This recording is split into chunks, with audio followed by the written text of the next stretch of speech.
සුබ දවසක් වේවා ඔගොල්ලෝ හැමෝටම. ඉතින් අද මං මගේ නයිමේස් වගාවේ පළවෙනි අස්වැන්න නෙලා ගන්න දවස. ඉතින් මෙතන ස්කොට් බොනට් ඩාර්ක් ග්‍රීන් මිරිස් වගේම පොඩි කරල් තියෙන නයි මිරිස් වර්ගෙකුත් තියෙනවා.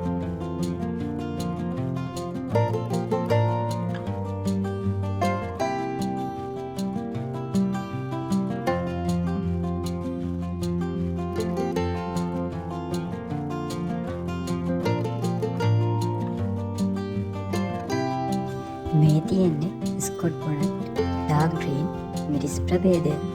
ඉතින් මේ කරලක බර ග්‍රෑම් 12ත් 20ත් අතර තියෙනවා.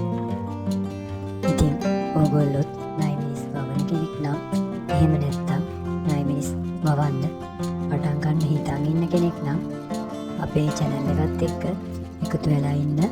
අපේ channel එක subscribe කරන්න. ඒ වගේම තව කෙනෙක්ට මේ වීඩියෝස් වැදගත් වෙයි කියලා හිතනවා නම් ෂෙයා කරන්න අමතක කරන්නත් එපා. මේ දවස්වල වෙළඳපොලේ නයි මිරිස් මිල ටිකක් අඩුයි.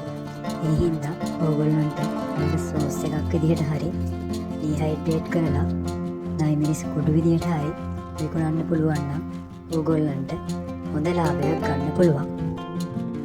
ඉතින් ඔයගොල්ලන්ට නයි මිරිස් වගාව ගැන මොනවා හරි දැනගන්න තියෙනත් පහලින් කමෙන්ට් කරන්න. අපි ඒ ගැන වීඩියෝ එකක් අරන් එන්නම්. මේ දවස්වල වැස්ස නිසා මිරිස් කරල් වලට පොඩ්ඩක් මඩ හිලා තියෙනවා. ඉතින් මම මේ මිරිස් කරල් ටික හොඳට හොදා ගන්නවා.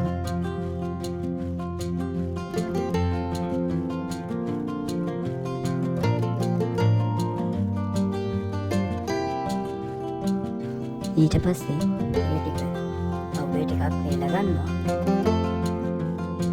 ඉතින් මේ වගේම තවත් වීඩියෝ එකකින් ඉක්මනින්ම හම්බෙමු.